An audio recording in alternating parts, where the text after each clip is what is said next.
Welcome back, everybody, to the Post Rolls podcast. It's been a minute. Well, actually, I guess for you guys, it probably hasn't been a minute because we have an episode before this coming out. But it's been a while for us. Miles has been traveling, and I've been doing, stuff. Not whatever. Not this. And we miss you guys, so we're back. We're gonna keep this going. We did not intend on leaving you guys hanging. So we're happy to be back and getting the episodes going again.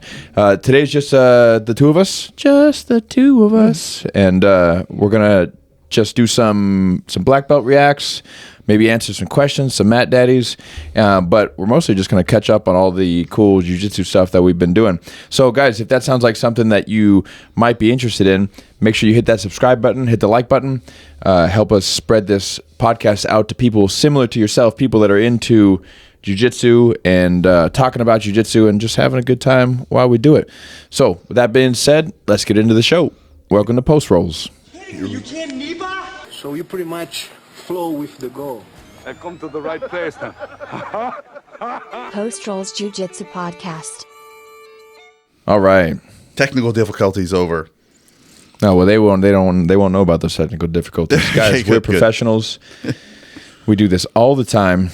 All right, so cheers. Brought to you by Ballast Point, a San Diego brewery, I think. Oh, respect. Right? Maybe? And then Allagash White from Maine. I also dig. So what we were talking about on the air, or off the air, let me, on our first run through, let me get into that. So I opened the gym and that's what I made my priority, right? I'm not going to think too much about money and trying to squeeze all the money out of it I can. Just going to focus on making this a good experience and giving to people as much as I can, And then what happened? Let the money kind of, and then just, Now you're selling your soul for your gi brand. For Prism Plus. Yeah. The gym does great, but, you always want to try and grow the business. And so I was like, all right, so the next kind of avenue is, my thinking was, need multiple streams. Yeah. And so my thinking was, well, let me I'll do an online school. Mm-hmm. So then I don't have to continue to, my brain capacity is at like a max for how many people I can have in my brain, Okay. And I haven't been around long enough to have like, I don't have other homegrown black belts that teach my stuff and my style that I can just be like, all right, now you take care of those beginners, I'll take care of these guys, whatever, Right. I'm still kind of at a point where I have to be at least plugged in with all the programs. So I was like, all right, I'll do the online school so I can keep growing the business, but I don't have to water down the attention that I'm giving to the students that I have. Cool. Yeah, good idea. I mean, I thought it was, but then it was just so much fucking harder than I expected it to be, and so much more work. Oh, wow. To get it going. And I'm so like obsessive that once I started doing it, I was like, oh, I fucking gotta get this. Like, why? You know what I mean? And then like I started putting all this hours into it, and then I realized that man, I, kind of hate it. Like I hate doing it, and I lost sight of like all. Like I kind of like a few months went by, and I'm like, man, the beginners that are in the school, I don't really know them. I noticed also like the beginners are like we're not. Like the retention rate for the new students was not what it used to be. Oh, your focus. And I realized that I'd just be like, even when I'd be in the gym, it'd be like, kind of distracted, and like more not distracted, but it's just like I've been grinding all day on the website. So by the time class came around, I'd be like kind of brain dead, And I realized like, all right, like fuck that, can't do that anymore. Like I'm losing sight of the real mission. So you know what I mean? Yeah. I have 2 3-hour time slots in my week that I've carved out for Prism Plus. Okay. And outside of those hours, it's not on my radar. Well, I think I think it's going to be successful just because the feedback that we've gotten from your instruction, I mean, not only from the Instagram, I mean, people really dig your Instagram and the way that you're very concise and knock out some cool stuff. But the feedback when we did the retreat was like with the games and stuff. Yeah, with the games. I mean, I don't know if you're focusing. That's kind of a interesting or a unique thing to focus on for the that's prison. a lot of what we have on Prison Plus is like the ecological games and stuff. Yeah, I mean that's techniques super cool. too, but yeah. I mean that's why that's so neat. I think is that it almost takes the instructor out of the equation, because it's not like, because oftentimes you're listening to an instructor and you're like, if you know that you can beat the instructor, you're kind of like, okay, I guess, and so you're not taking it as serious maybe as you would. But the games have nothing to do with if you could beat the instructor or not. Now you're just literally having a great time playing these games, and I think that's super, super cool. And again, the feedback at our retreat was off the charts. Everyone was like, man, you got to come again. We got hopefully, yeah, March that was a good scheduled. time. I got September scheduled. We got more coming up. Nice. at And you're the doing Grappler's Retreat. a breath work only one. Wim Hof Yeah, we're only. doing a Wim Hof, one of the few. Are you in doing the that US. one with you? Respect, shout out to you. Level 3 Wim Hof instructor that helped me out last time. No, he's not going to be there for this one. This is in December. I liked him. So yeah, he's a great guy. But No, we're good. We're both on mic. I saw this red light. I realized that was the mic we turned off. Okay. It was fun to see you guys accomplishing the same goals with the completely different styles. Yeah.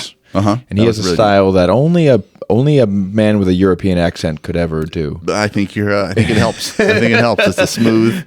He's got a chocolatey smooth style, and he gets into your emotions, and he'll make you cry because you're thinking about your mom, and he's awesome. Well, you was that your session or you session? The last one of the retreat where there was a lot of emotions. There was a lot of emotions. No, so that was essentially our collaboration.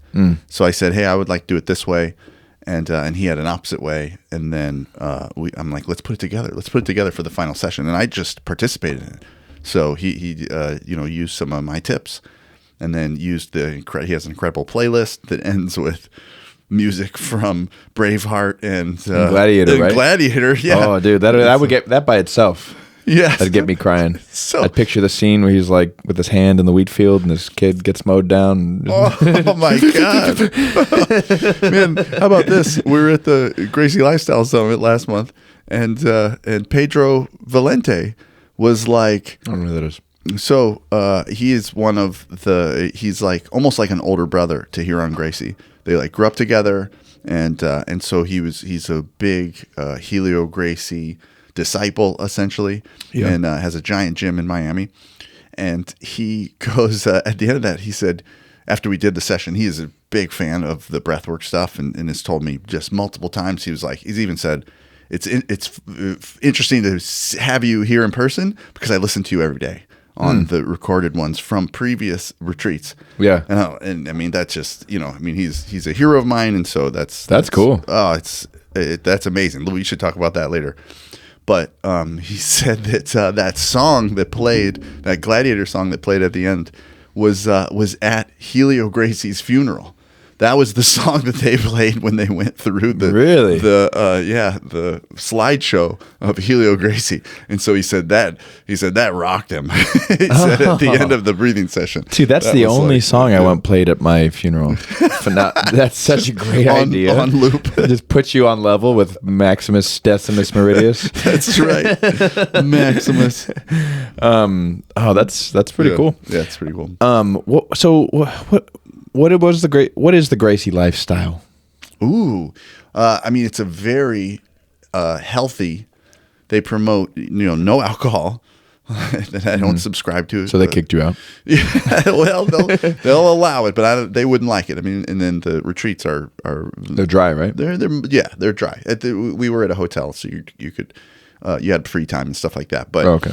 But previously, when we were at a different area, then they just don't promote it, which I think is very cool too. I mean, I think to help people be as healthy as they can is amazing. So eating healthy, being very strict about your eating, being strict about no alcohol.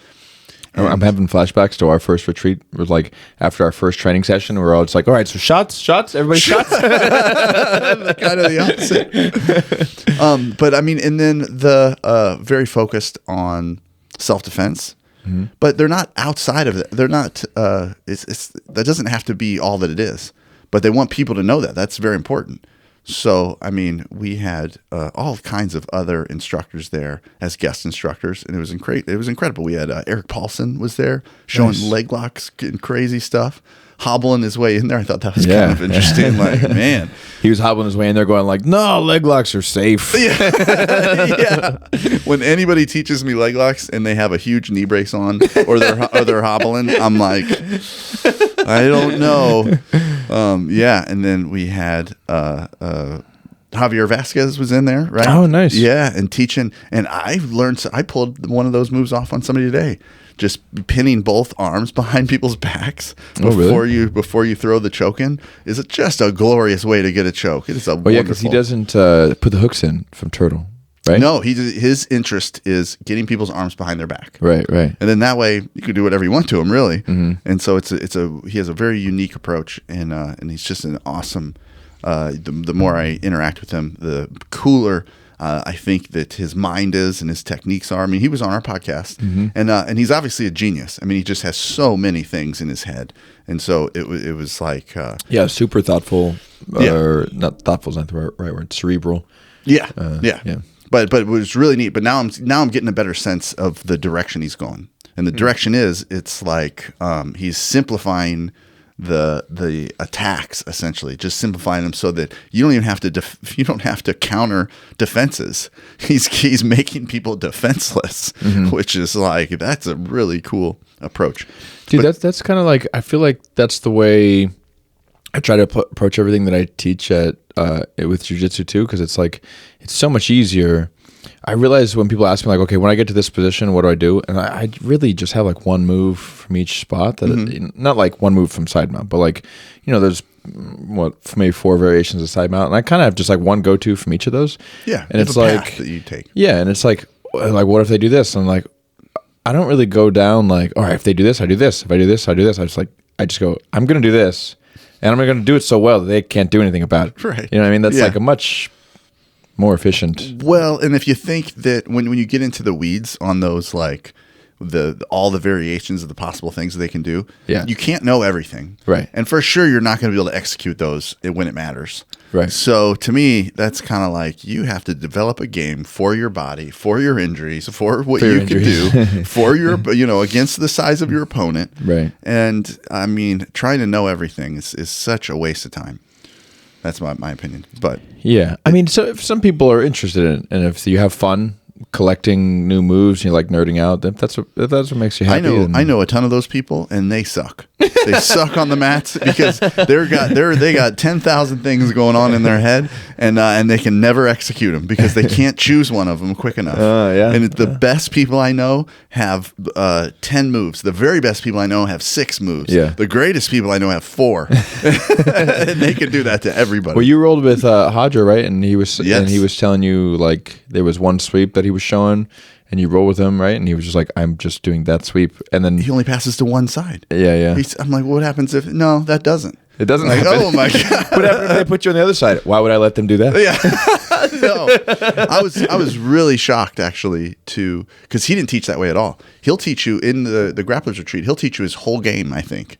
I mean, okay, that's an exaggeration. He'll teach you a very solid principles of having an incredible game. Like if you were to record it all and like just study what he taught you in a week, you would know jiu-jitsu very thoroughly because he just teaches you these principles and like this works. And if you just follow along, the most killer thing that I've learned in my recent jiu-jitsu life is you got from him, and you told me when they put the frames in side mount, and he's like, well, I just slide up here. Just go higher. No more frames. Yeah. I'm like, whoa. That is glorious. It's crazy. Oh, I love when those things happen. I showed it to like, as black belts, I feel like we're more interested in those things as opposed to like cool looking moves, Totally. And I remember showing it to like a group of white and blue belts. I taught it in a class. I'm like, look, frames. And I moved, no frames. And I'm like, fucking, and they all just blank stares. They're like, when are we gonna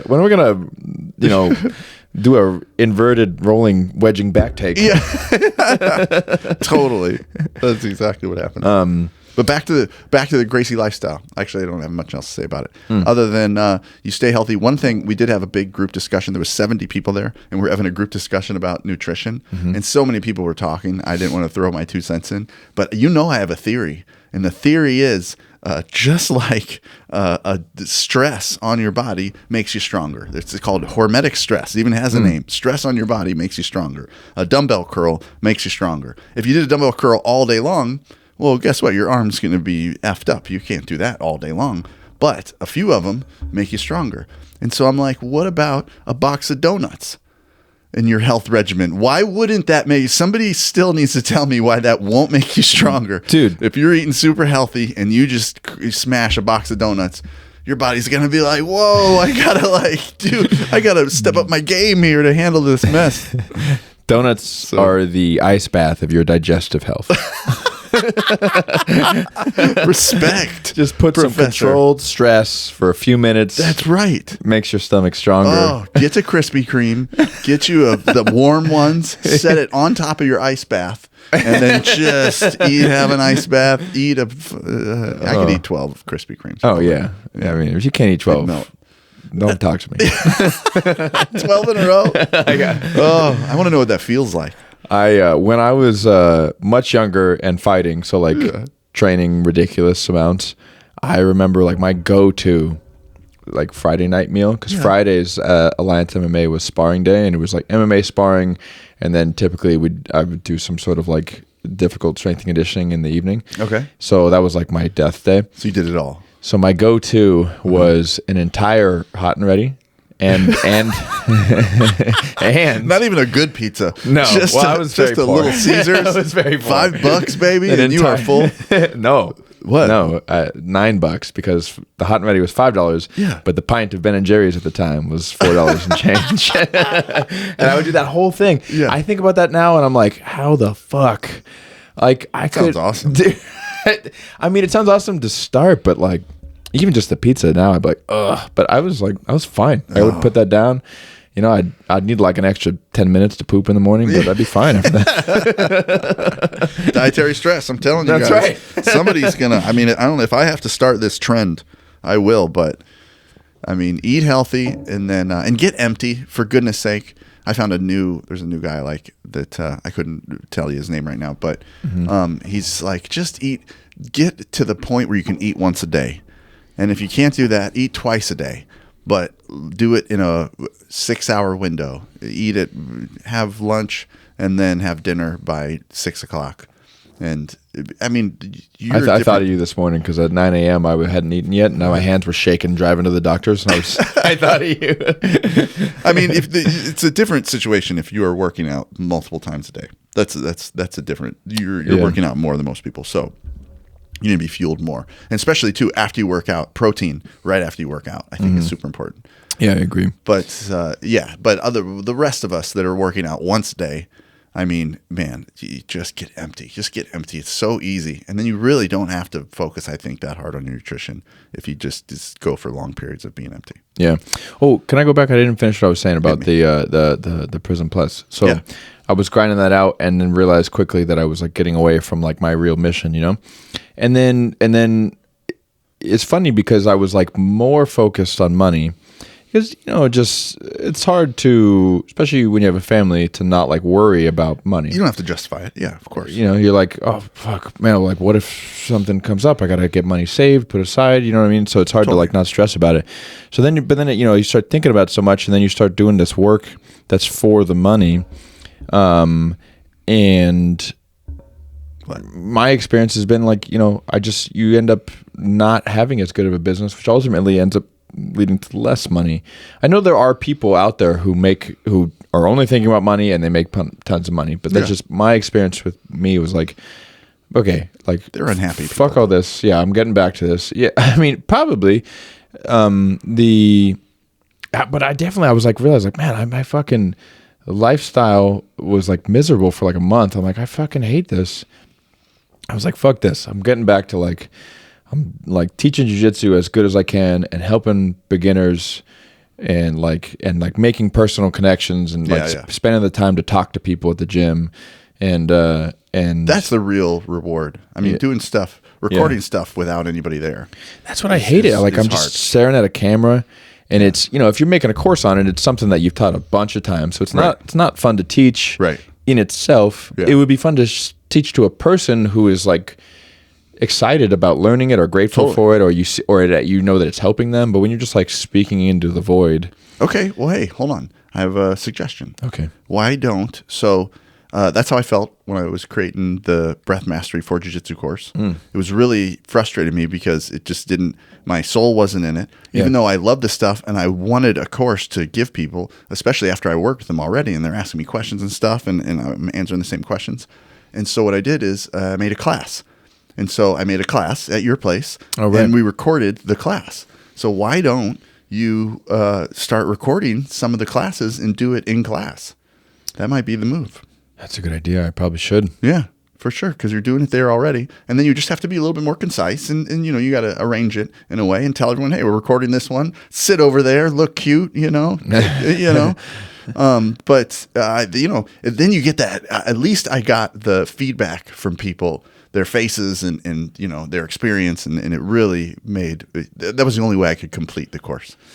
That's a good idea. So you guys, Breath Mastery for Jiu Jitsu. That's right. We launched it. It's out right now, and we're really excited. We've sold a few. And How do people get you go to theartofskill.com. friend of the You'll see it. podcast? Yeah, Rick Ellis, the Rick Art of Ellis. Skill.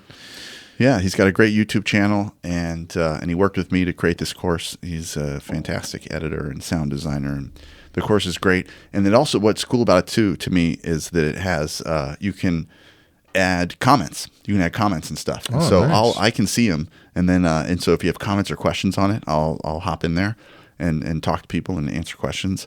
And then we got a bunch of B-roll with cool people on there. I mean, Huron Gracie's in there, Hodger Gracie's in there. Like, yeah. Oh, in the B-roll. In the B-roll. Yeah, for sure. I thought you meant in the comments. I'm like, oh, damn. No.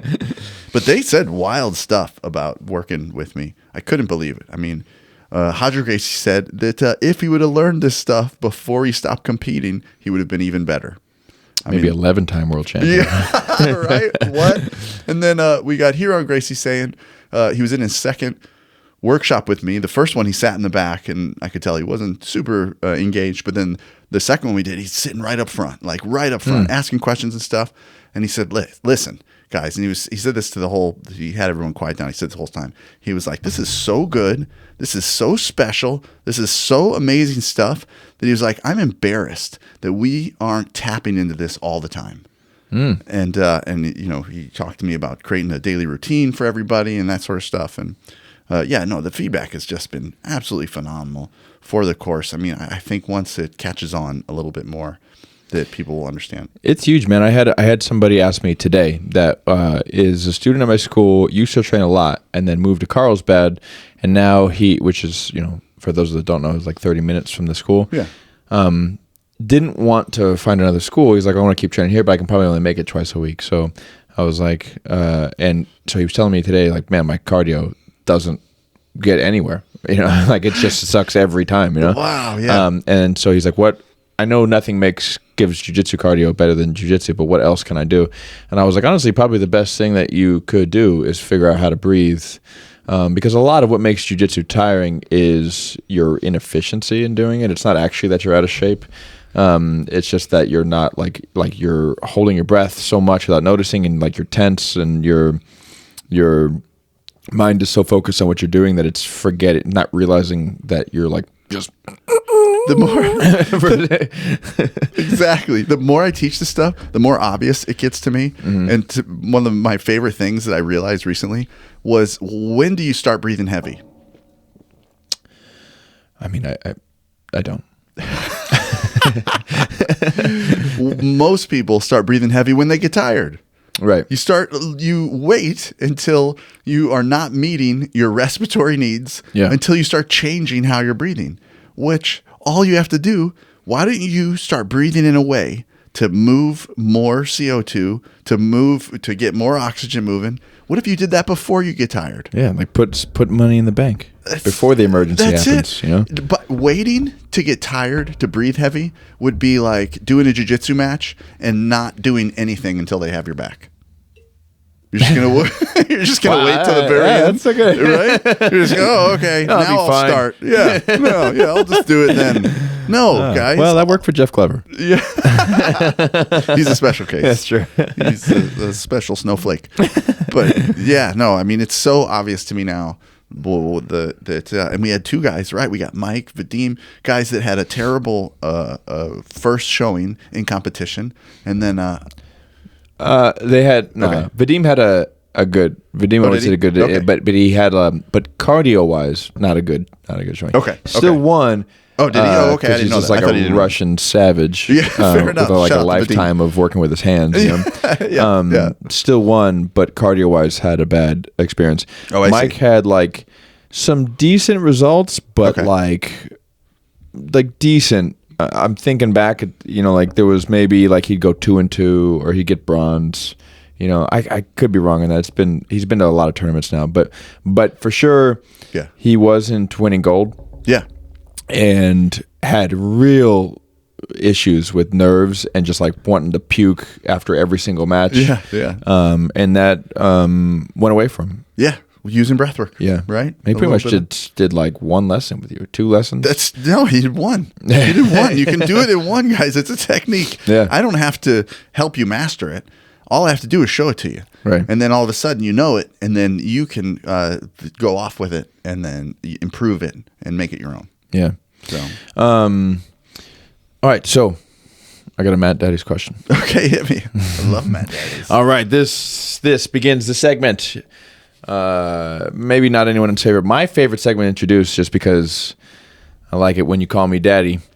And it's Matt Daddies. So this is our segment where you continue in your questions and have them answered by people that are pretty good at jiu-jitsu and not very good at podcasting, but we do our best. Hit me, Daddy.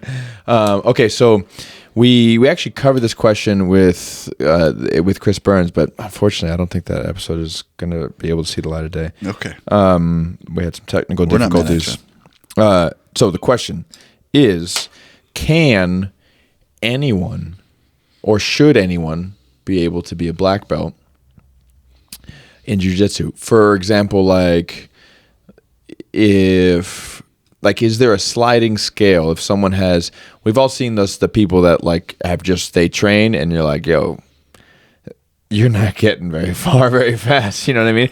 So should that person ever be able to get a black belt when it's like they have reached the maximum of their capacity? Right. Is that a black belt? Or is it like you have to be good enough to beat those guys?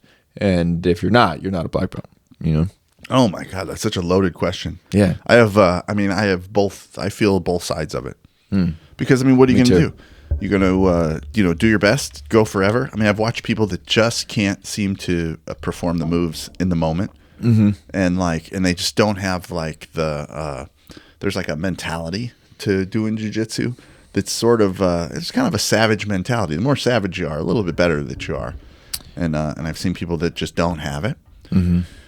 And should they be a black belt by putting in the time? That's a really tough question. You know what I think?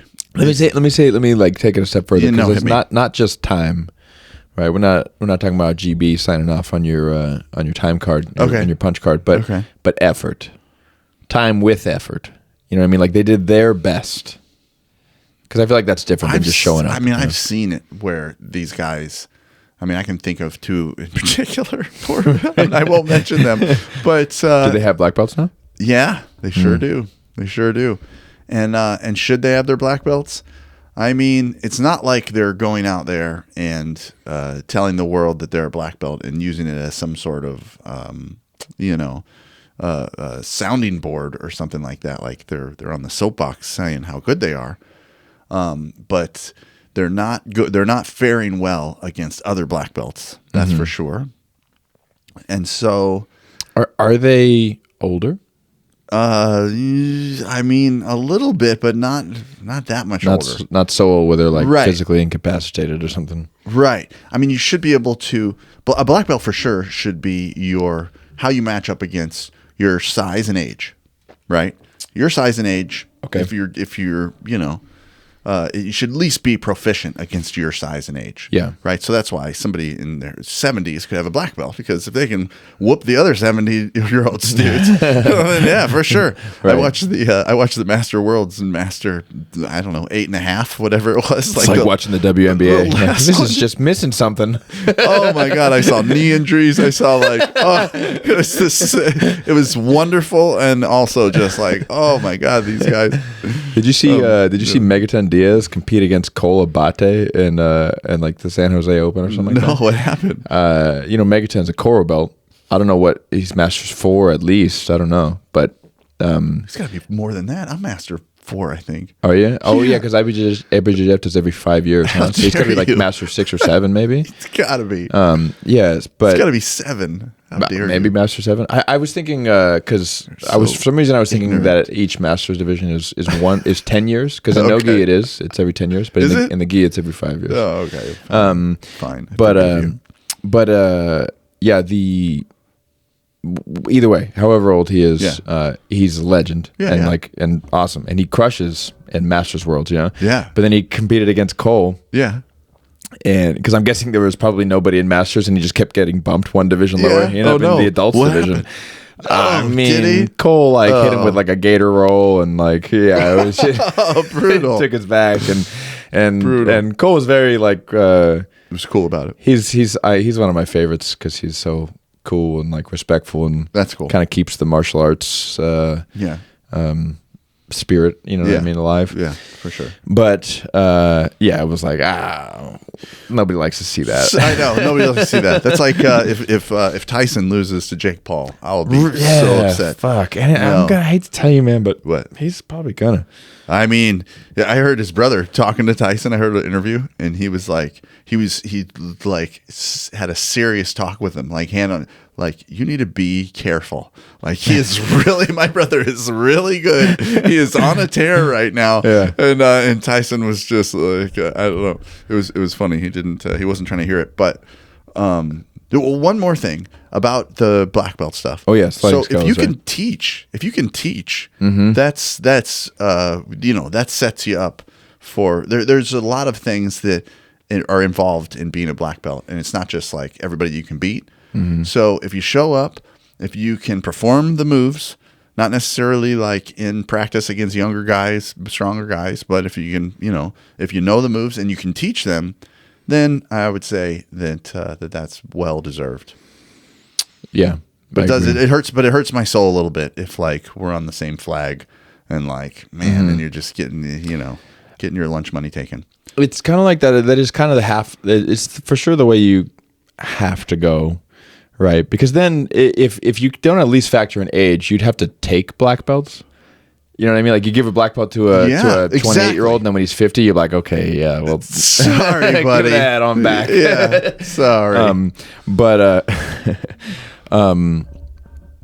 Chris on the podcast made a joke that was like, what if somebody was a black belt and they got in a car accident, they were paraplegic, like they lost their limbs, and you'd have to be like, listen, I know this has been a rough day, but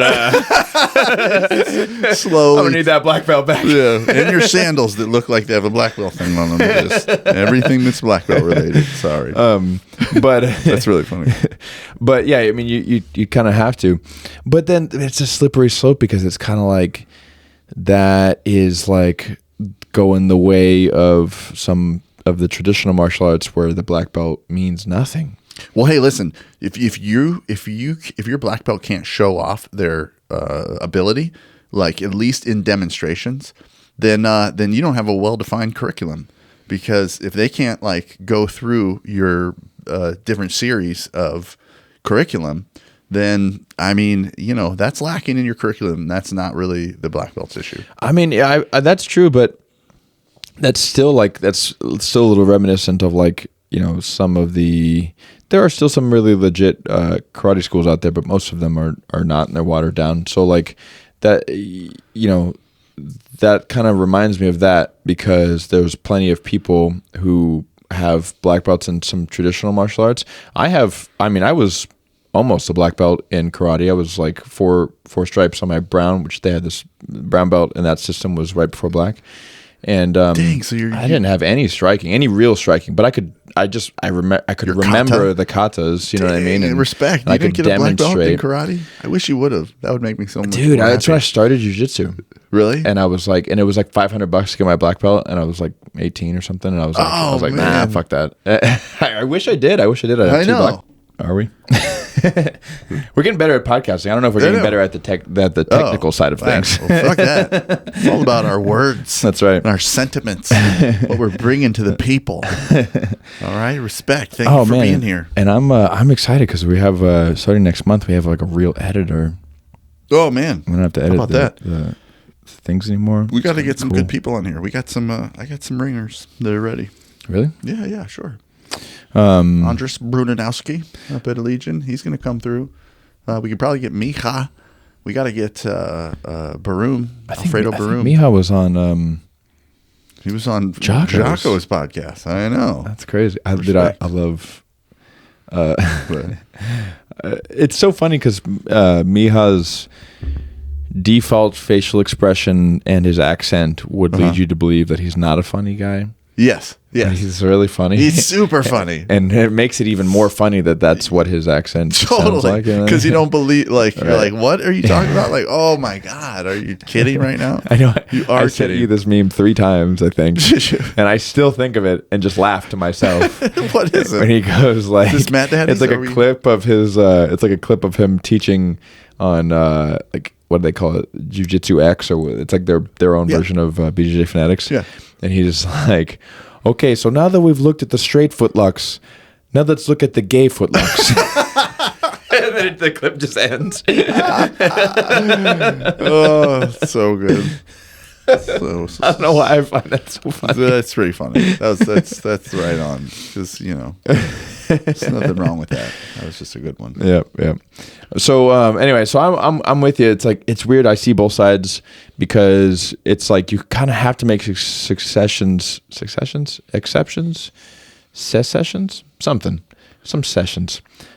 for some people, but then it's like, oh, where do you draw the line? I feel like age for sure, of course. Yeah. But then there's like, okay, if someone has no arms and legs, right? Which that happens, and then they do. I mean, They can't be a black belt. You don't think so? No. Why can't they just be the best If you grappler that they can be? If you throw him in a lake and you call him Bob. I mean, you don't have to Bobbing swim up to and get a down. black belt. That's true. I'm a bad swimmer. I think now I changed my mind. I think they should take away all the black belts from the people that suck, and we're just going to make a quilt at the studio of all the black belts that have been retracted. We're gonna make black belts great again. That's right. Oh, Joe Rogan just had Trump on. That's pretty awesome. He hasn't said anything yet. I've listened to an hour and I've heard that Joe Rogan's a mid black belt. oh, dang! Yeah. Let's talk about that. I mean, says who? I have nothing He's got a else to black say belt about it under Eddie Bravo? other than I've heard that. But I came from 10th Planet for Who told 3-4 you that? years. Just you say their name right now.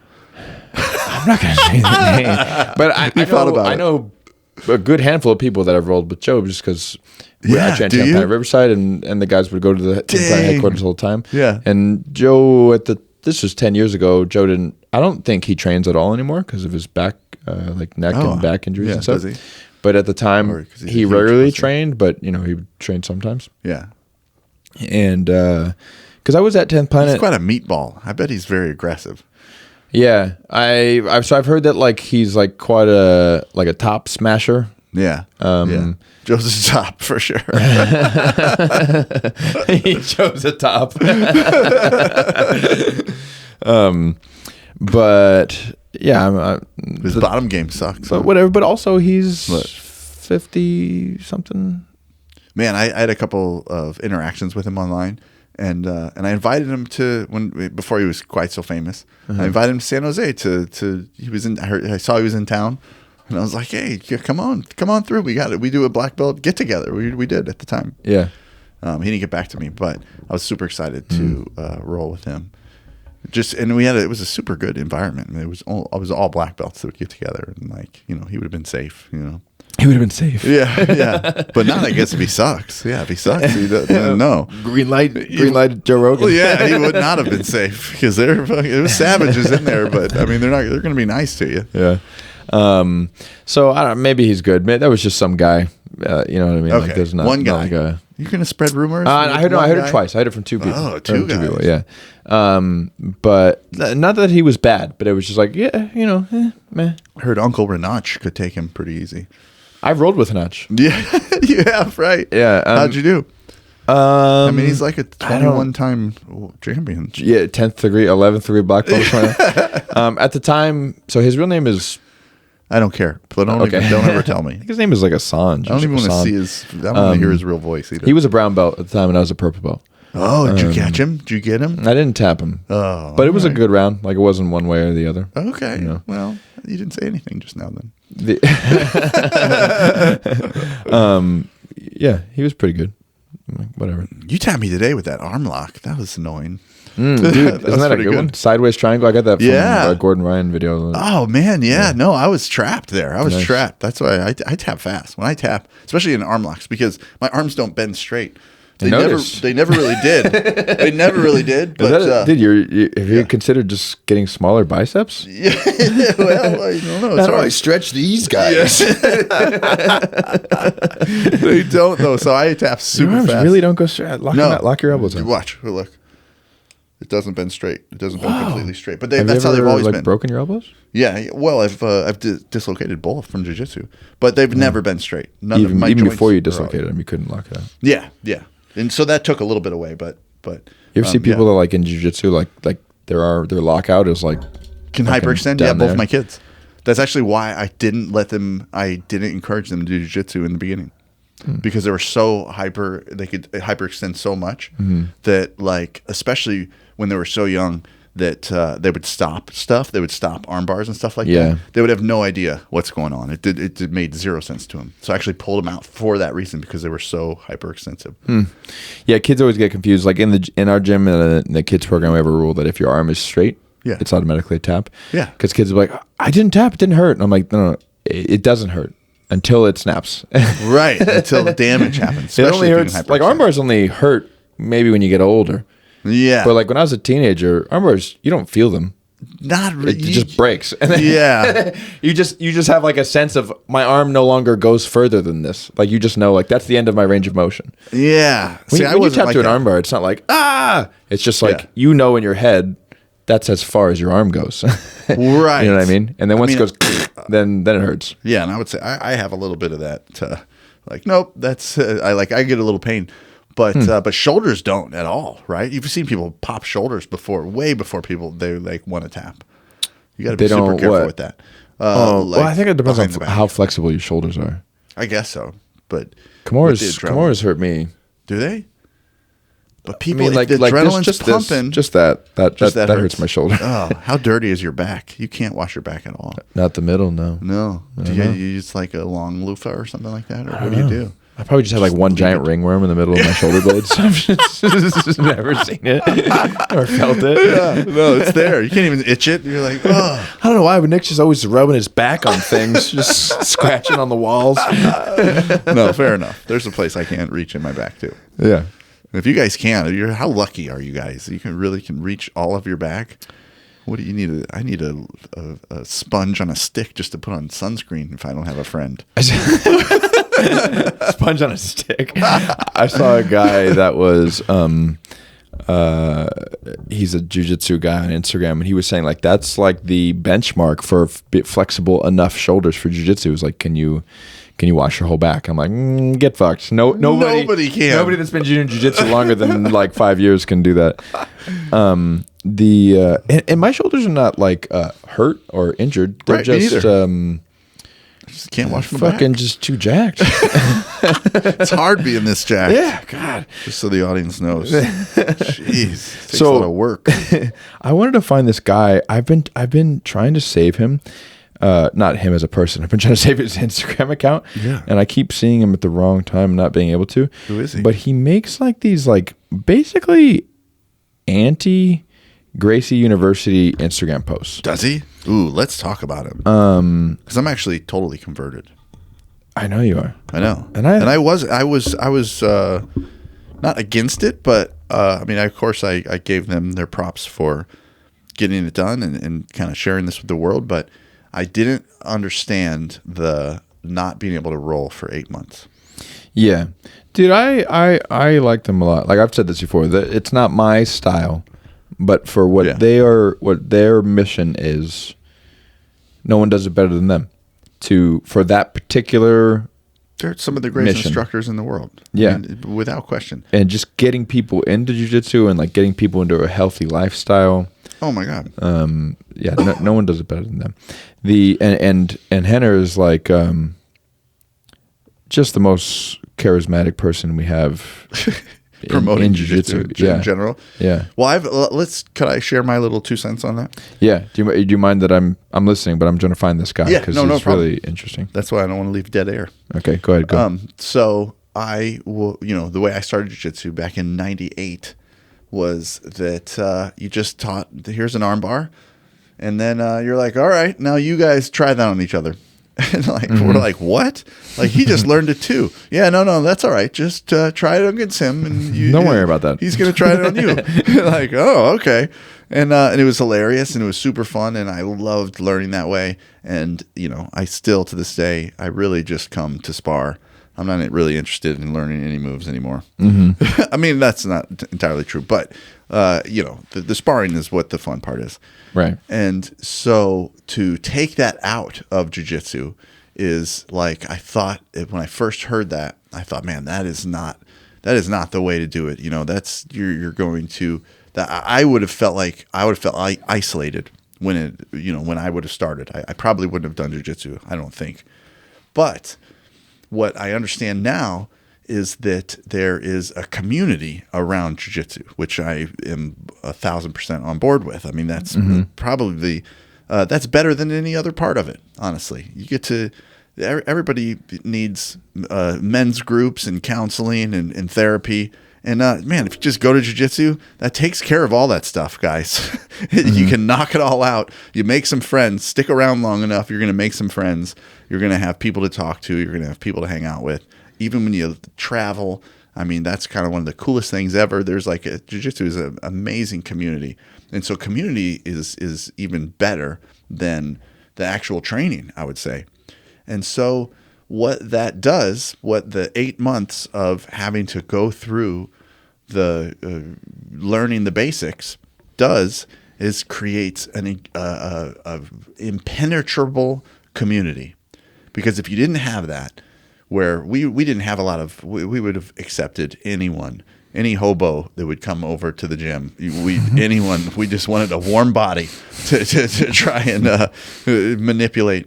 But now there's so many people involved in jiu-jitsu, and you got enough training partners, most likely. And so if somebody were to come into the community and then maybe be a little too rough with some of the older or the less capable people, then you did that. The community did that, letting somebody in that would hurt somebody that essentially the community should be protecting. So what you do is you make them stay there. Whoever comes in to the gym, well, they have to go through 8 months of deciding whether or not they're ready to put up with or enjoy or be a part of the community. And then they get to roll. And so you are protecting the community by not letting strangers come in and roll. And I think that's an amazing approach. I don't think that's everybody. I don't think that everybody needs to do that. But if your goal is to build this community around jiu-jitsu, then that's a really awesome approach. And then you're going to get people that would be otherwise not interested. They're going to be interested because they know that they're protected, and then they know that they're going to be safe. And then, rolling is going to be super fun for them because the people, at least they had some sort of good interaction with before, for months before, and they're dedicated to the community. And I think it makes it probably a pretty strong community. Can I give my flip side? Yeah, hit me. I agree that is a way to protect the community. Like on paper, Yeah. it makes sense. Okay.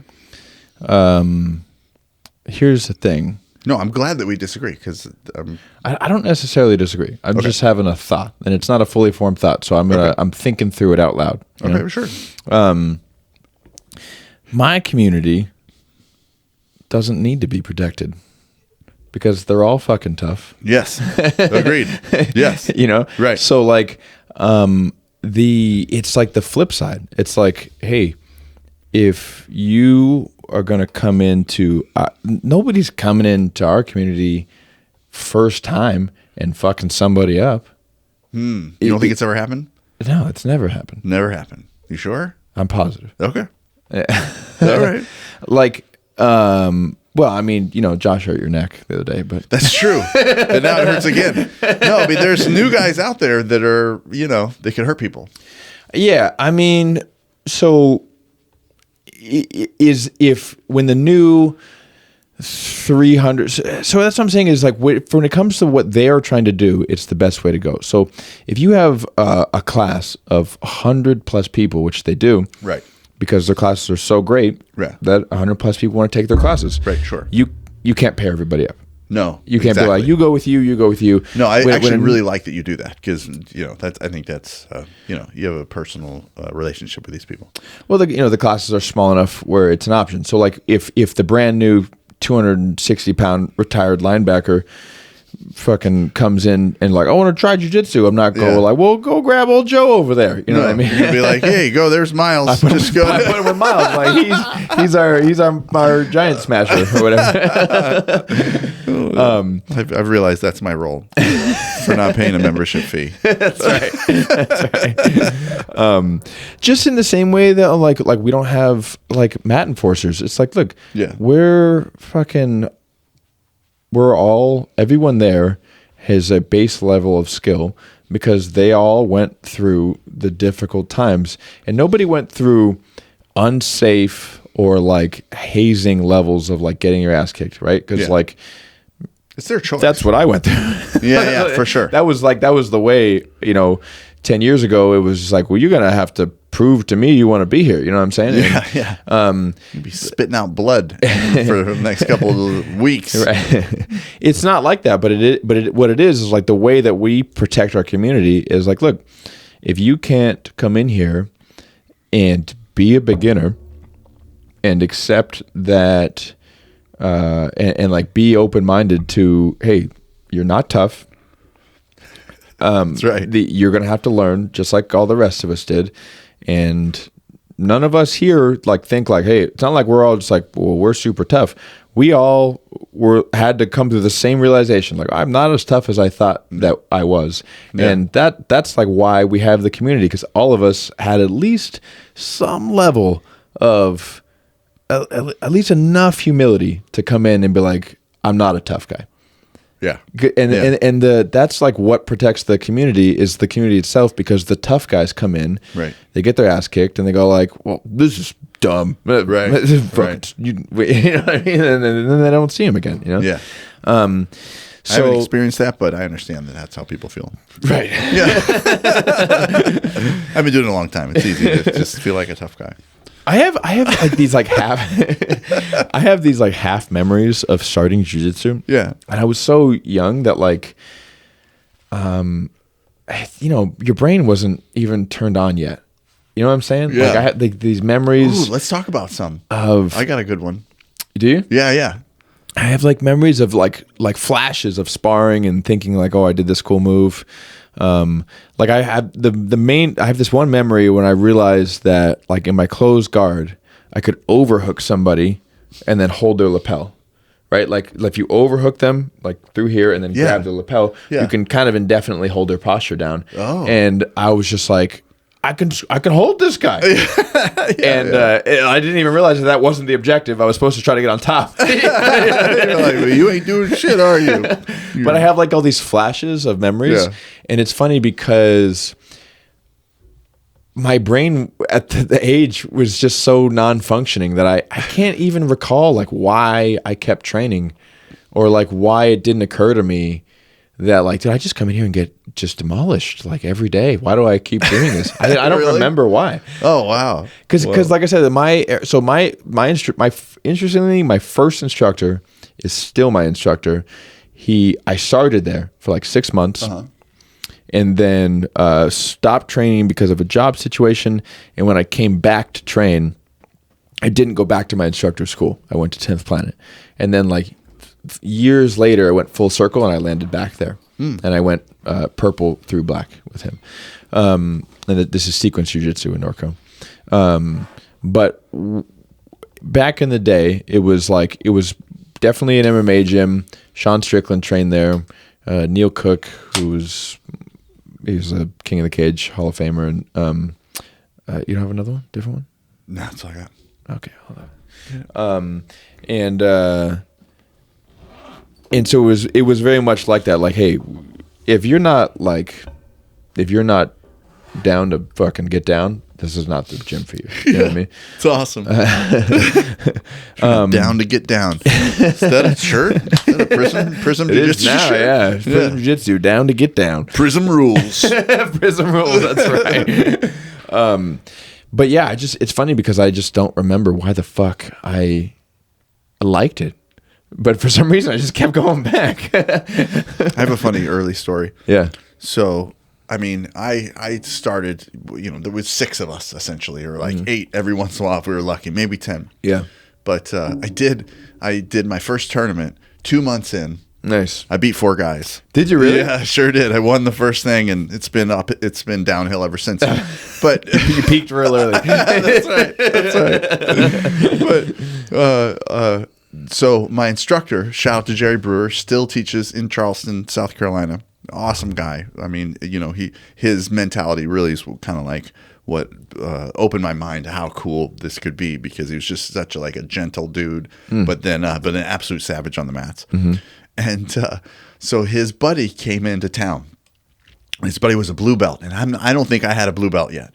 And so I was super excited. There's none of us around, right? And we're rolling the same people all the time. I'm super excited to get with this blue belt. And I tapped him out with a body triangle, which that's almost rude. Like really, he was just tapping because this kid's a dick. I'm in my mid 20s. Yeah. And then so Jerry's like, "Hey, you want roll with me?" I'm like, "Okay." And I'm thinking, you're like, here comes the body triangle. You asked for it. That's right. And he taps me with a double arm bar.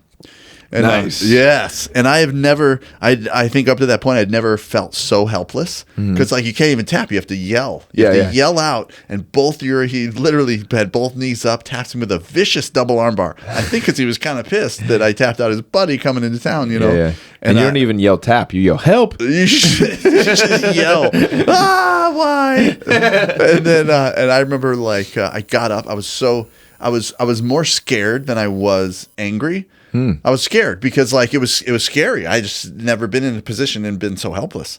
You know what they say, right? What do they say? If one man can hold you down, 2 can rape you. That's a good reason to be scared. I get up and I punch like there's like a deck we're on where we were outside, but I'm essentially punching the wall. And it really wasn't because I was angry as much as I was scared at that time. Yeah. So that's one of my early memories. I mean, that was before I was a white belt. Were there people around watching you punch the wall? Right when it happened, he double armbarred me, and I'm like, I was mad, but mad and scared. The two mixtures had mixed in my body, and I just start punching not a wall. It was wood, so I knew drywall. You can never know, right? Sometimes you go through it, sometimes you break your hand. You gotta know what you're doing. Surprise! It's a surprise. I've done both too. I sure have. You go to think you're gonna make a hole, and you're like, yeah. So much more mad now. It's still that lump is exactly from that. Yeah, but so wood, exactly. Right. I knew exactly how hard to hit it. But I'll never forget that moment. And we were just talking about fun early memories, and it's interesting because how much. So, like I said, that was what my instructor's school was like, and I don't say that like as a bad thing because that's like what he did, and he helped a lot of people because of that. I imagine because at the time, jiu-jitsu was not as much of a stable financial career necessarily, and he was more about his fighters, and he helped a lot of people that probably would have been just fucking losers getting into trouble, and he gave them a path and fights and Like goals The to work Gentleman. for. Like the movie The Gentleman. Exactly like that. He is Colin Farrell. Yeah, That's right. Respect. Dang. Respect to his tracksuits. And you never met my instructor, huh? No. He reminds me of he would remind you of Mick from Rocky. Oh, really? Even so far as he doesn't do it anymore, but he used to at all times have a toothpick in his mouth. Did he? And Cool. and he's deaf in one ear, or at least hard of hearing one ear, so he has a little bit of the I don't know how to say accent, but like the how people that are deaf, they talk a little funny. Yeah. I love him already. And What a he's just character. such an old school MMA fighter Yeah. coach. He's got like 30 boxing fights, and he's a 5th degree black belt, and just like a tough, cool guy. Black belt in jiu-jitsu. In jiu-jitsu, yeah. 5th or 6th, yeah. Wow. And but anyways, thinking back on that with your story, at that time, the way that jiu-jitsu schools were, I bet now if you did that at a new jiu-jitsu school, they would be like, "Don't come back, please." Oh yeah, but I bet 100%. At the time it was kind of like, "This is what you need. You should be here." Man, that's right. They probably were like, "Yeah, there you go. Yeah. Take that, fool. Come on, exactly what you needed, isn't it? Right. Man, have a little therapy right there. You just had a little breakdown. Yeah, had a little therapy. I mean, I'm still friends with Jerry to this day. And that's really interesting. I never thought about it that way.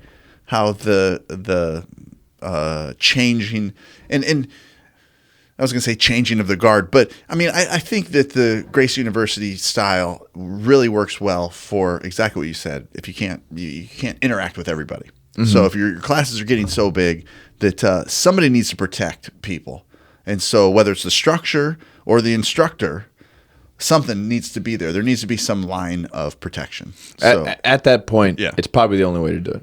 Yeah. No, that's what I think too. You're not gonna, you can't roll until you at least have a level of proficiency that we trust you to not go hurt people. Yeah, I mean that's what it's about, really. Yeah. Good. I'm glad we solved that. That was a long episode.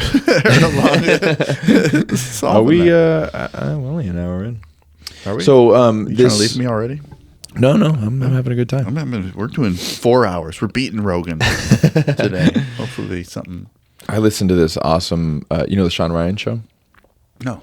Oh, man. He's, dude. Smash it. Wait, is this a, what? How many, what's the dosage? Oh, it's this a is 3. Yeah, this is nothing. That's your last one, are you sure? Yeah. Okay. I've bought There's these. a good chance that I'm going to waste this, that I'm going to get loopy and be like, I can't handle fine. it. Okay. I got so many of them. You upper deck it, or you? Oh, I move it around. Okay. Yeah. We're doing a little tobacco pouch. It's not. It's just a nicotine pouch. Nice. Nicotine is a nootropic. It is. And so it's when I saw, I started enjoying these. Kind of makes you sound like you're like an old man with dentures. You got to pouch it right. You got to deck it. You got to deck it right. But when I saw the Gladiator was on Rogan. The Gladiator was on Rogan? Yeah. Oh, Russell Crowe was on Rogan. Yeah. And he said when he was when he was training, essentially, or researching for A Beautiful Mind, that every researcher and every scientist was just completely addicted to tobacco. All of them. All of them. Because it's such a wonderful nootropic and the focus and that sort of stuff. So I'm like, all right, fine, I'm in. I'll try it. I've tried it a few times, and I've had like a high dose of it. When I have a friend that that worked with the Cherokee Indians, and they would actually do a little bit of snuff, I guess you might call it, in like a horn, and then they shoot it up your nose. I always thought snuff was tobacco. like cocaine, basically. Oh, really? Yeah. Okay. I think that's what it is. It's powdered tobacco. So you Well, that's not actually cocaine. take a hit of it. You take a hit. That's what they would do. That was snuff. It was tobacco. And okay. you would take a little hit, and so they had this horn, and they would blow it up your nose, and so you'd get 2 doses of tobacco in your nose, and then you do these. Not sauna, but it is a sauna. It's just you just get in the hot rock. Have you done Zen sauna combo? I bet that's like a. I did. Well, because it opens up experience. everything. Like Yeah. it's about 10 minutes. You know, these little pouches last you about 10 minutes, and man, it's opens up your pores. I can see why that they sort of add these 2 together. But yeah, it's kind of interesting. You spit with these? I do. Otherwise, I used to in the very beginning because it would give me hiccups. You get. Oh, okay. It would give me hiccups if I did. Now you've developed your tolerance. Yeah, now I kind of have a tolerance, but if it feels like a little raspy on your throat, then I would spit with it. But this is a good one. This is a blueberry flavored. It does taste good. They're illegal in California, the flavors, so you got to go to the right place to find the flavors. Oh yeah, Yeah. That's right.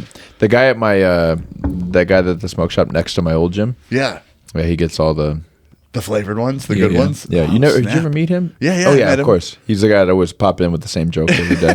yeah. He's super cool. I didn't know he had the flavors though. I'll have to swing by. Yeah. Now I'm in. So this guy, I didn't find his Instagram profile, but it was interesting because I keep seeing him, and he kind of makes like all of his Instagram reels are about the same thing, and it's more or less like he left Gracie University. Okay. He was an instructor there. Oh wow. He worked Okay. there, and he left Gracie University because he was saying that they were like watering down Elio's original mission, Oh, okay. What's this about? which is like that's the next level, right? Because they're like, I mean, they don't say this, but like, Yeah. well, no, they do. I mean, like their kind of goal is keep it as close to what Elio wanted it to be, For sure. which is self-defense. Yeah, Yeah. For you to be able to protect yourself, a smaller, weaker opponent. right. Be able to protect yourself from a bigger person. Right. Yeah. And then it turned into MMA and the UFC, and I mean, like, Totally. but he was like, yeah, I mean, like, basically just like even like the belt system and like all this stuff. It was. I wish that I read it more. And every time I would see his posts, I'm like, we haven't done a podcast in a while. I don't know if we'll get to this. And Oh, I'm like, man, really? I just haven't saved it. But I will because I see his stuff every like maybe once a week or something. I'm sure Mark Zuckerberg's listening. He'll show it to me next time. Oh, nice. Zuckerberg. Next time I'm sitting in the bathroom, something will pop up. Because he does jujitsu too now. That's true, yeah. So he's looking at. You know what's funny though? He doesn't use. Threads. Whatever what's the Facebook? X. Oh yeah, it's Threads. Yeah, it's Threads. Yeah. So I love it. He doesn't use it. Oh, wait, can I drink? I would Like, is it drink gonna, like, instead of rinse it out? spitting. I would drink it. You know what I mean? So like if you've got like a bunch of juices, Yeah. then I would drink it with something. Because So if you drink if it by I take itself, a sip right now, it's not gonna like fuck it up. No, like no, wash no. the flavor out or nothing. No. But that helps it. That helps you so you don't have to spit. Okay. So like if if it's getting juicy, then Mm. take a drink of something with it, and then it waters down. So. I'm not getting a lot of juices out of this, to be honest with you. All right. Well, Are you just take your getting time. juicy? It's not gonna. It doesn't. It's not hit me yet. It takes about 5 minutes before it starts to hit, Really? and then but then it hits. I'm like a hyper reactor. Like no, I mean Are like I'm you? hypersensitive to like most supplements. Okay. Caffeine. This is a 3. Creatine. You don't get any less than this. So. Well, I've done one once before, and I had to take it out. I was like, the room was spinning. Oh wow, yeah, that's how I felt too. The first time I tried it. Yeah. But it doesn't have to be menthol. These are kind of menthol, so they don't have to be like that flavor. But they are blueberry, which is lovely. We were saying, That was it. Ooh, but we were gonna cut. So you kind of filled me on the Gracie Lifestyle Summit. Can I fill you in on the tournament that we did? oh yeah, please. Kinda hit me. how that went? Oh my god, I'm super excited. It was cool because the last time Jiu Jitsu World League was in San Diego, and we kind of focus on Jiu Jitsu World League because It's a great tournament. numbers wise, it's bigger than the IBJJF Opens in Is it San really? Diego. Oh No yeah, way. by far, Really? like twice as big. Get out of town. I didn't know that. The opens. The looks so good. IBJJF opens. Yeah, okay, fine. Not like the Worlds or anything, but the Yeah. But in San Diego, when IBJJF comes to San Diego. right. And it's more fun. It's far more fun. Is it? Why? Have you competed at IBJJF? No, I've been to them. So, I don't like- have my card.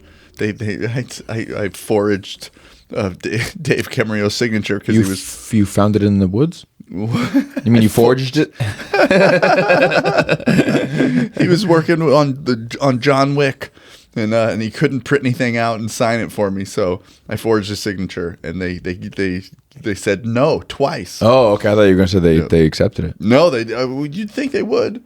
God, I mean, come on. Yeah, who looked at your paperwork and was like, "That's not Dave Camarillo's signature." That's what I couldn't believe it. He even signed off digitally on my black belt record.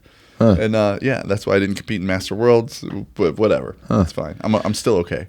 Well, when you go to, I'm still okay. When you go to like Masters Worlds and Worlds and it's very high energy and like it's cool. But if you go to an open, and there's like blue belts competing. Why are they competing? What are they doing? They're competing and pooting. It's like competing in a library. Like Right. Nobody cares. Tense and quiet. And is it? Yeah, it's not fun. I see. You know, People are very there's like serious. fun. There's like AC/DC playing in the background. And Oh, you know. really? Because these knuckleheads, everyone's just trying to make some points so they can do something. Yeah, there's Hold you definitely down. still more of that. But the kind of the newer school of jiu-jitsu is a little bit like sports jiu-jitsu has infiltrated World League a little bit more, where it's like people are trying to go out for submissions and that's World super League cool. like they encourage submissions because I mean they do Why? it well, man. Because How? every camera, every mat has a 4K camera on it. No and they kidding. provide you with the footage, No. so that you can make cool like Instagram posts and like Really? you know, yeah. Respect. And Shout out to World League. yeah, and the way they do their team trophies, like submissions are worth a lot of team points. Oh, I see. Like a lot. Like one submission is worth almost as much as a gold medal. Wow. Okay. And another thing that they do that's really cool is they have something called an Elite 8. okay. So what that is like it's Oh, I their know way this of a little leveling the playing field for small schools. Yeah. Because like when Alliance San Diego Right. goes to They got 100 people there. IBJJF, they're going to destroy because they've got 100 competitors. It's not even Alliance San Diego. It's Alliance, Right. which is like 1,000 schools. Right. yeah. Yeah. So what the Elite 8 is each instructor picks. It makes it fun for me too because I have to strategically pick. Yeah. Because it's not Your even guys. like who's going to be best. It's who's going to get more submissions. Yeah. It's going to be who has more people in their division. Right, because you're going to have more matches. Yeah. Oh, wow. Cool. It makes it really. It's kind of like gambling for me. Yeah. And That's awesome. and You've done well at it. Well, so we won our first Elite 8 trophy because the last time I was in San Diego, I was like, all right, we won't have enough. We never have enough competitors. We're too small at the time, Right. to win like an overall team trophy. So let's go for Elite 8. And I picked my 8, but it was weird because we had like a lot of our, or not a lot. We had 2 of our like top performers who were in our 8. Yeah. They both had like just like the worst competition Did they they've really? ever had. Well, in your Elite 8 too, you had one guy drop out too, right? In this last one. This is Yeah. 2 times ago. Oh, okay. It's 2 times ago. So I picked my 8 and we didn't win it. We got like 11th. But then we got second in the overall team. Did you really? It was Atos in third, us, and then Alliance in first. So you're basically saying you're better than Atos right now? I'm not saying that. No, shout out to Atos. They're amazing. Don't hurt me, Andre. And Andre's the coolest. No, man, I'm such a fan. I wish I've been Yeah. talking to Mike. I'm like, dude, you got to get me. You got to connect me. Oh man, well, Like I got to go. I want to go into comp classes with them. I'm such a big fan. I could bring you. I think. You think? Yeah. Okay, no, I nice. think I could. Okay. I got to work with this. I mean, this month has been insane. Yeah. This last 2 months, I worked with here on Gracie, Hodger Gracie. I worked at Dude. Atos. I mean, like I found the key to the back door to all the greatest jiu-jitsu gyms in the world. Here's a reference that you probably won't get, but some people will. You're like the Professor Slughorn of jiu-jitsu. I don't understand. It's a Harry Potter reference. Okay. Anyways, he what was I saying? Oh, so we won in the overall. So I'm like, all right, we're going for first this time. But then Jiu-Jitsu World League, they cut their like schedule down in San Diego because of that drama with Checkmat. I don't even know it. there was like a checkmat boycotted San Diego Jiu Jitsu World League Why? because, oh man, okay, so we're gonna go down a rabbit hole. They You seem wanna so go into it? pretentious. It's cool. It's an interesting story. I don't know. It's not I cool mean- actually. It's uncool, but it's interesting. Is it? It's Well, drama. Yeah. People like All drama. right. Whatever. I'm here for a full Rogan. That's right. That's right. I got fucking nicotine in my system. You feel it now. Yeah, oh, it yeah. hits you. Oh, It's yeah. pretty cool, right? 3 minutes. 3 minutes. I feel uncomfortable. 3. I'm so excited to get addicted to You this. feel it in your toes a little bit. My toes do. Yeah, I feel it on my Right? toes. Isn't that interesting? 10 minutes. I got so many of these things. 'Cause I buy new flavors all the time. Nice. Yep. So, all right, story within a story. Checkmat. Jiu Jitsu World League had their worlds, which is not the worlds. It's Right. Anyone can enter it. Sounds cool, though. Yeah. So they had their The worlds. World League. You're the world champion, which is pretty cool. That's extra cool. So they had their worlds, and kinda remember this now. Checkmat won the team trophy for it. Yeah. Okay. And kids is on day 2. Okay. During the kids, parents, 2 checkmat parents. Yeah. Not like even with another school. 2 checkmat parents got in a fight, physical fight, which turned into other people jumping in and turned into a small brawl. Okay. But had nothing to do with their students. Oh. It was their students' parents. And so I heard this, and so they kicked out. They were like, checkmat's out. No, they didn't kick them out. Oh. They took their trophy. They took their title away. They did their adult title. Right. Yeah. Wow. They're like, we're taking all your points. They said, beat it. And so Checkmat went, okay, hilarious. well, all Checkmats are Yeah. going to boycott Jiu Jitsu World League now. Perfect. And there's 2 really big Checkmats in Temecula. Is there? It's like Temecula. There's one in Temecula and one in Marietta, and they're affiliated. I think they're owned by the same people, okay. and they're huge. Are they? They're huge. And and Checkmat came out and did their own math, and like we basically were 10% of your signups. Like we were responsible for like something like $120,000 in signup fees. for Oh, all good job. Checkmat Way students. to win the trophy. I wonder, how'd you win the trophy? How'd you win? Yeah, good job. But so they're like, so you know, We're going to drop you 10%. yeah, we're out. So All yeah, right. and so kind of the theory on the street was Jiu Jitsu World League hedged their bets in the San Diego tournaments. So Okay. they usually do 4 a year. They only did 2 this year. And one of them, which was this last one, they kind of unexpectedly made it a 1-day tournament instead of a 2-day tournament, which means there's less slots. There's less sign-up fees. Oh, I see. If you can know adults on one day, kids on the other day, you can Yeah. obviously accommodate much more people. Okay. So they announced the tournament, and then they hadn't had one in like 6 or 7 months, which normally do them every 3 months, and it was only 1 day, so it sold out in like a minute. I in like see. 3 days or something. You know, it sold out real fast. Yeah. So I keep losing this. It keeps sliding up. You got to do upper decky. Protector. So we didn't get hardly any signups in. Oh, you didn't have enough opponents. Yeah, because we only got like 12 people or something to sign up before it sold out. And I see. So I was like, well, we're not gonna. This was gonna be our one. Like I was hyping everyone up. Like everyone get in this, even if you don't think you can win. Just sign up. They didn't sign up and try to soon win a enough. match. You know what I mean? Yeah, Just yeah. get us points. You know, we're gonna get first place. You never even asked me to jump on. Thanks a lot. All right, go ahead. Dude, I will next time. Okay. Right now, Yeah. did you know? Right now, we're wanked. We're wanking right now.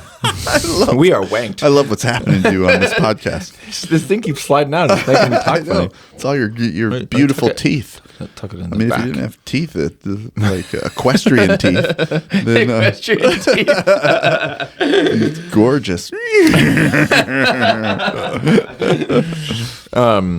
So It's like a horse with a dentist, like a gorgeous dentist that just keeps them all clean. oh man, you're making me blush.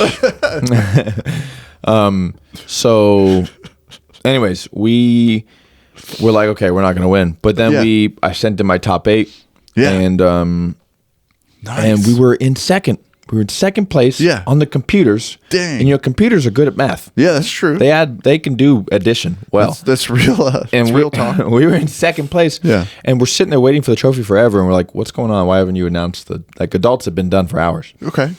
And they were like, oh, well, so-and-so looked at the points and he's like, it's a mess, and he's adding them up. And I'm like, you're telling me this guy is adding the points and the computer say we're in second? And then a team passed us by fucking 4 points. Put us in third. And of our 8, one of them pulled out the day before. So at that point, we'd already submitted our 8. We can't replace him. I see. So we competed with 7 against everyone's 8. Yeah.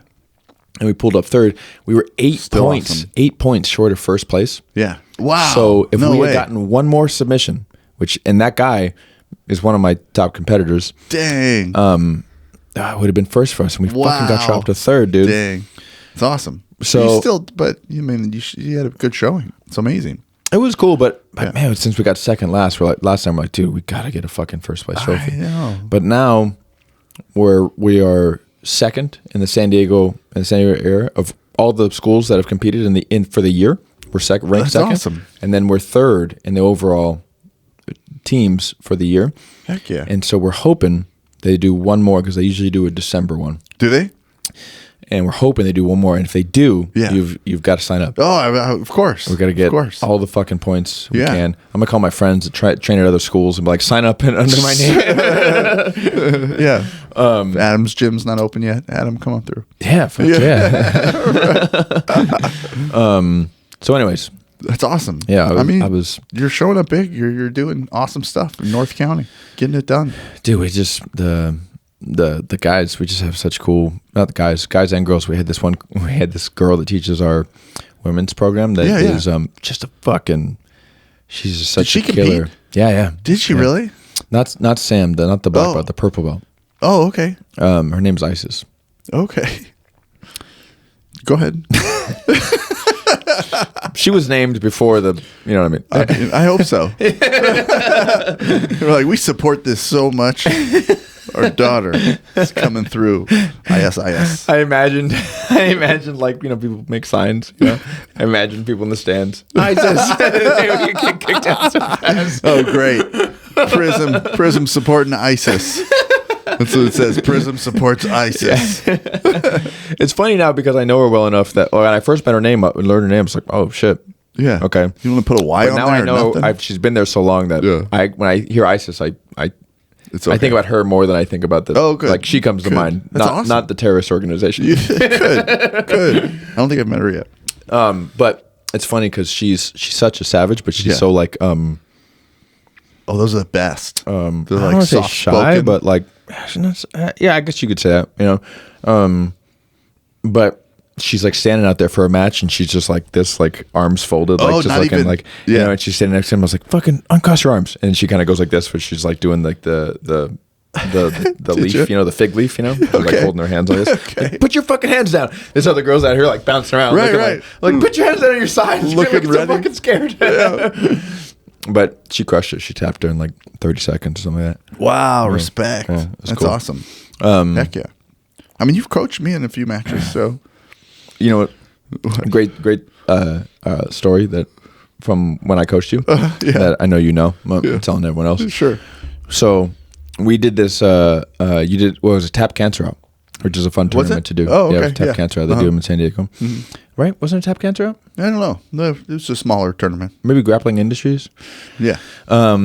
But you had 2 guys in your division. Uh-huh. And you had a Victory MMA black belt. Yeah. And you told me, which I still use now. I still use to this day. Oh my God, I'm excited. And you were like, okay, because at the time we hadn't trained much. And you were like, Yeah. you don't give me tips. Yeah. Just tell me, just say out loud everything that guy is trying to do. Right. Say what he's thinking. Right, yeah, and just get in his head. Mm-hmm. And so I'd be like, okay, he's going to try to get inside position. He wants to isolate that left leg. Yeah. And he would just like glance over. He would and look like, over at you. and then he took that as like, just because I knew that. Yeah. And It threw him off. you probably knew that too. I mean, sure you did. Yeah. But it's like, well, does that mean it's not going to work? And then he would stop and move on to different things. Totally fucking got in his head. And I then did have him frozen. You smashed that guy. You would smash him anyways. You were definitely better than him. But it definitely got in his head also, That's great. And then we get this friend of the work- podcast. it Who was didn't this? work Who that was time. what's his name? Is his name Nick also? Yes, his name's Nick. Yeah. Yeah. And he's like, he's a savage. We both. He's one of the best. Yeah. I rolled with him that one time at the beach. Just fucking destroyed me. I forget his last name. But he was setting up like a burrata plata, I think. Yeah, And something new. I go, he's gonna look. He's looking to step over your head, and he just like looks over at me and just goes, and just steps over and stops, like with making eye contact with me, and just does it anyways. He was like, "That's a great idea."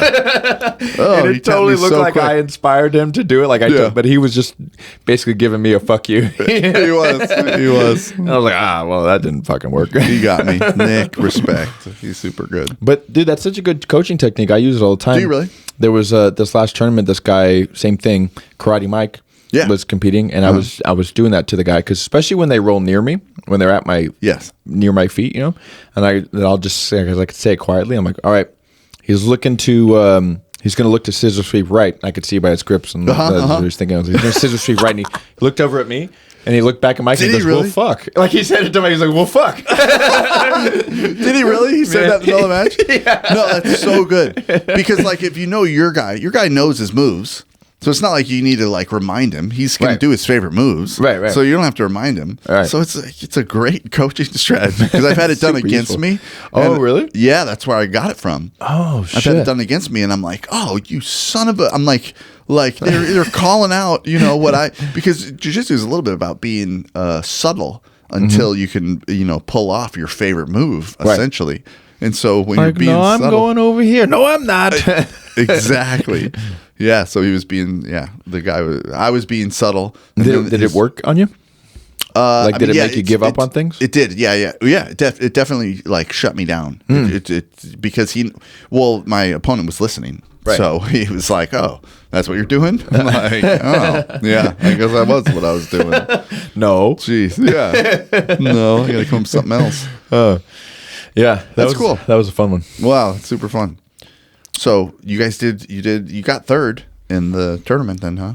You still got the third place trophy. Yeah, we did. And Vadim, the Russian wrecking machine. Yeah, respect. Vadim the machine went in there with his breath work, and he said, and yeah, so we talked about that earlier. So he had won, but was really nervous, and he was like, yeah, he just went out there just like stone faced and fucking submitted 2 people. Yeah, respect, sir. Shout out. That's awesome. That guy is, I got to give him his blue belt. It's time. Yeah. He's going to hear that on the podcast. He already knows. I told him. He passed his test already. Cool. But we got like a couple people that are testing. So I'm like, all right, well, they'll finish their test and we'll do one promotion day for everybody. So are you going to do I like promotion days. Are you going to do is this going to get whipped? Do you do that? No, did you send that to me? What? Have you seen that thing? It was a guy saying, why do we have a tradition in jiu-jitsu that anytime you get promoted, there's a ritual that kind of like lowers you, like almost like a shame ritual. And where it's like, all right, here's your thing, but just so you know, you still ain't shit. Right, yeah. It's like it's either getting whipped or, some people do the thing where like the instructor throws you, like they give you a promotion and then they hip toss you. Right. Or they choke you or whatever, Right. We don't do any of that stuff. But what do you think about that? Because it was like, this person was basically saying it's like their way of kind of keeping you. Yeah. But you're not there yet. You know what I mean? Like, I think keep it going. The instructor, I think, should choke a person unconscious, and then you put the belt on them, and then they wake up with it. Oh, yeah. No, I'm totally kidding.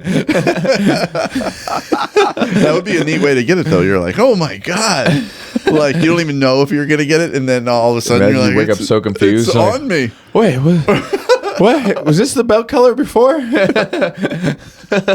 How much do I forget about how long have I been out? So at our gym in Gorilla, we would do this is a judo approach. So you'd have to do, it's not quite kata, but it is because you're doing it with a partner. It's a demonstration. You would do demonstrations up until purple belt, and then at brown and black you would get your own. You do a demonstration again. You'd get a partner and you do a demonstration, but you're just demoing moves and against unresisting a partner. And it's kind of cool. It's kind of fun to watch. And we used to really look down upon it. And like one of my friends, Barsati, shout out to Barsati, he just grabbed somebody and like, I don't know, zero plan. And he just essentially rolled with him and just mashed him into pieces because he could do that to anybody in the gym, really. Right. And, but what I thought was dumb then, I started to think was cool.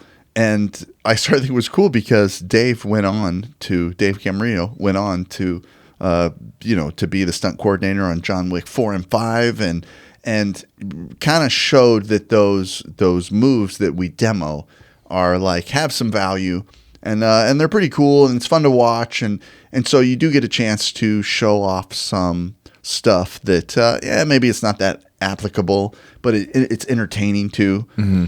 And it's like artistic. Yeah, it's artistic, and I really like catch wrestling, catch can, where they do the flows, where they do lock flows, and I think that's pretty neat. So that takes some thought. You're really incorporating, a real intense physical body movement with some significant mental fortitude to get through all the whole lock flow. And so now I've changed my thoughts about it. I used to think it was just completely ridiculous. And I liked, when I came up, it was you get your belts essentially a surprise. There were no anything. There wasn't like a day where people would get belts at all. It was just like, all right, you deserve it now. And it's kind of, that's fun too. It's a shock. Oh my God. Yeah. It's super fun. That is cool too. They're all different cool ways of doing it. You told me that there was a thing where when you got your brown belt, you had to go into some secret room with multiple men, and no one's allowed to talk about what happened in that room. Oh my God, I'm still my butt's still sore. No, but that was different. That was we called it Facing the Threat. And that was actually another certificate that you got. Oh, not a promotion thing. No, but it was just for brown belts. So just for people listening, it was awesome. I mean, it's a super cool thing. We all would walk into the gym that day. We knew we were involved in Facing the Threat. Mm-hmm. And you'd see two pro fighters wearing gloves, like sweaty and warmed up. And they're on the mats. And you're like, what is going to happen here? And they would put us all in a room, close the room. And we would have to come out one at a time. And the idea was you don't talk about what happened out on the mats. Mm-hmm. And so no joke, there could have been 15 of us, 15 brown belts in the room just waiting. And then the first guy comes back and his face is all red and he is exhausted. And you're like, oh man, what's out there for us? and that was really cool. And it was really that was about situational, Facing the Threat. It was about situational training. Mm-hmm. And it was more about self-defense. So, I mean, I can talk about it now for our can you? Devote listeners. Well, some of the things that would happen there'd be 2-on-1 situationals. There would be one where they'd say the guy doesn't want to leave. This guy, like he was in a bar or something like that, and he doesn't want to leave, and you got to get him out. You got to drag him off the mats. Oh yeah, you did tell me that. Yeah, and so they have got gloves on, and so they could strike you. And then one of them, another one was like. If you're getting mounted and you cannot escape mount and you just got to take it for a minute. So and you can be punched? You could be punched. Yeah. Oh, you were getting punched for sure. But then you learn how to defend the punches. You get a good gable grip behind someone's back. They can't punch you very well. Right. Especially if you have a little strength on them at all. Mm-hmm. Man, you can really hold on to somebody's lower back. And the best they can do is the short punches, and they're not going to hurt you, and so that had a lot of value. But yeah, that had nothing to do with you did get a certificate. You passed Facing the Threat, and that was one of the progress through being brown belt. But that was neat too because it was brown belts of all levels. So it wasn't like, you didn't have to. It wasn't like, could be like 2 stripes, fresh brown belt. Yeah, it's just like, hey, we're doing Facing the Threat in December, and but yeah, it's super fun. I mean, it's neat to deal with multiple opponents. That's what it was. It was dealing with multiple opponents, and it was real self-defense situations, and see if this stuff works. It's nice to test this stuff. That's cool. I feel like I'm gonna implement at least a class or two that's dedicated to self-defense jiu-jitsu at the school. Just a class or two. That's all, Professor. You're doing Brazilian Jiu-Jitsu. I mean, I'm of like the mind that like if you can grapple, you can grapple. Yes, true. Just like wrestlers can come in and learn basic armbar and triangle defense and do well and do fine. Yeah, super well.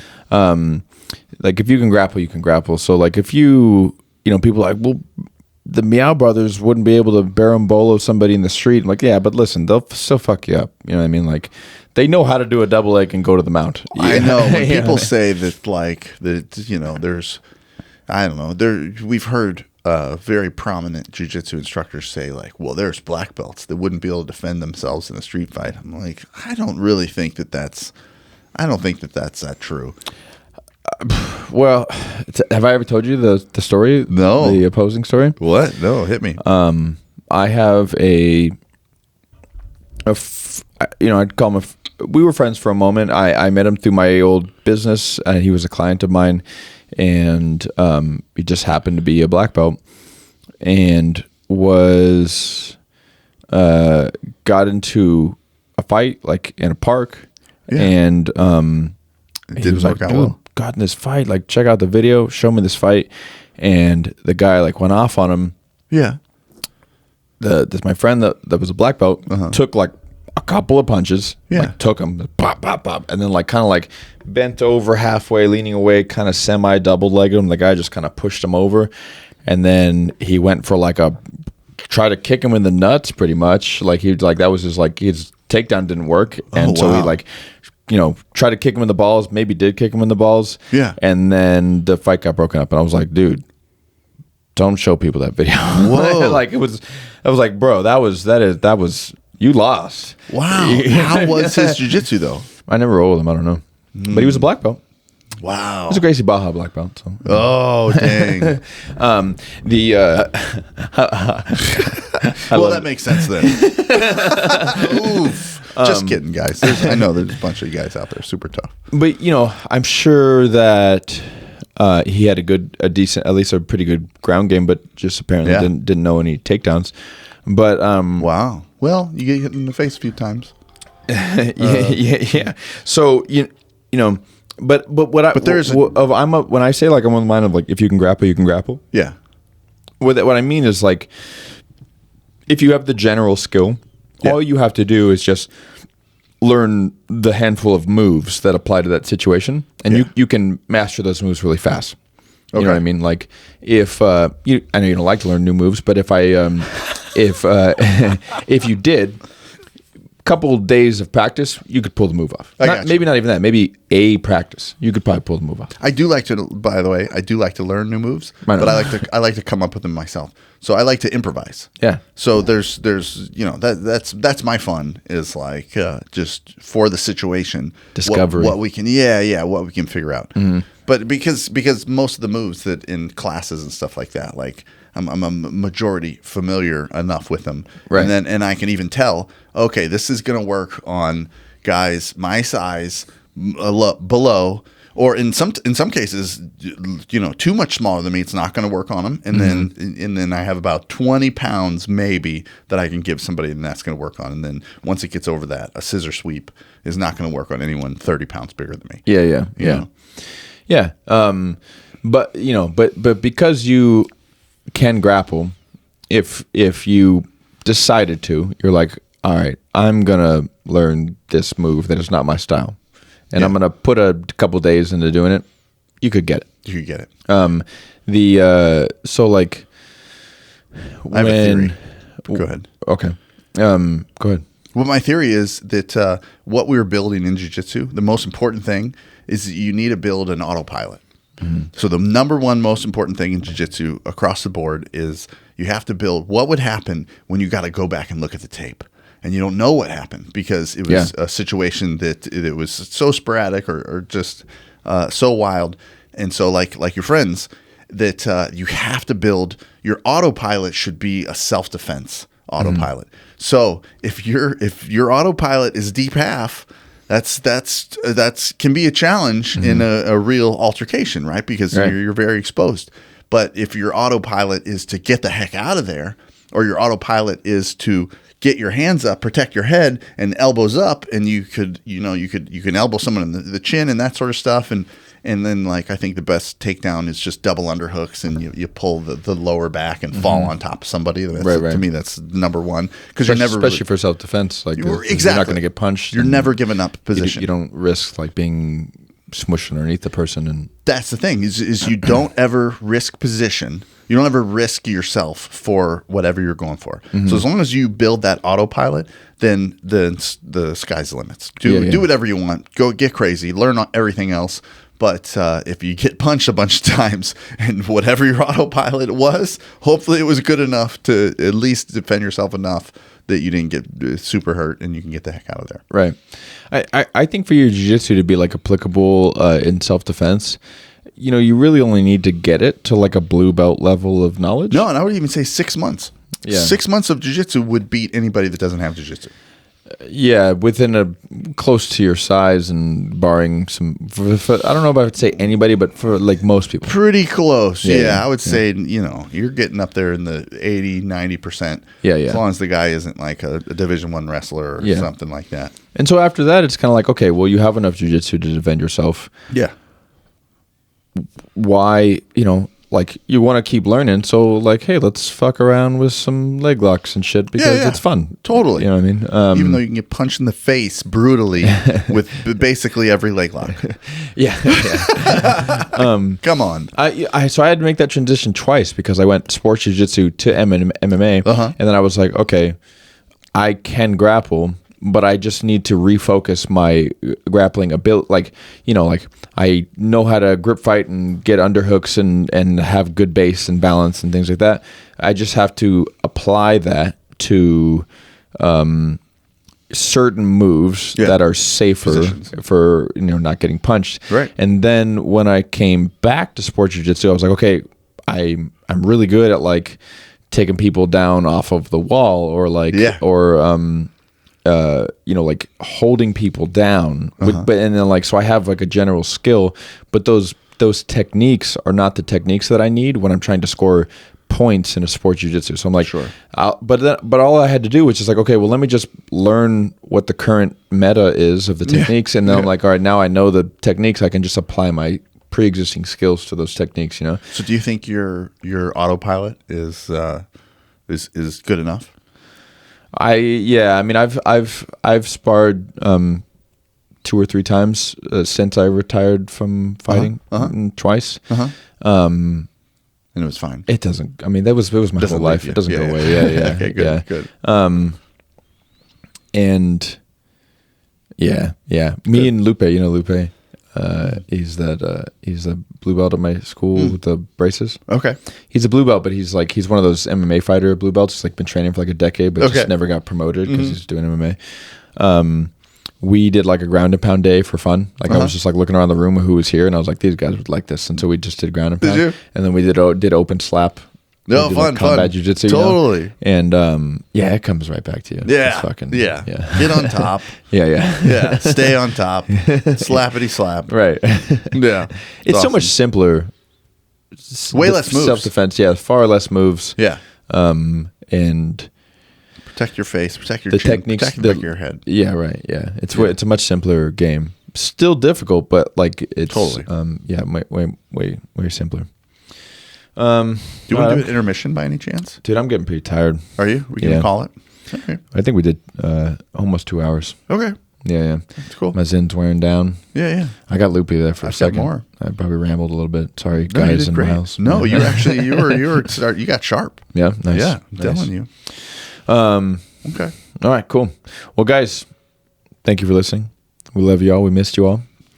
Sure. And we'll be back to our regular schedule. Yeah, dude, we're on. we were on YouTube for sure, but we got video on Spotify now. It's running, which is super cool. Nice. Yeah, so that's looking good. Cool. And we're just happy to share this stuff, and hope you guys dig it. And we have a wonderful access to some of the best instructors in the world in San Diego.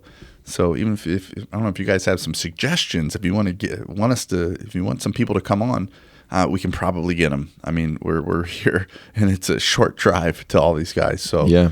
super fun. Send them. Yeah, if you have people that you think should be on the podcast, Yeah, that are fun. send our show to them. Send their name to us. Simple. Like make the connection. Yeah. And that'd be fun. That'd be cool.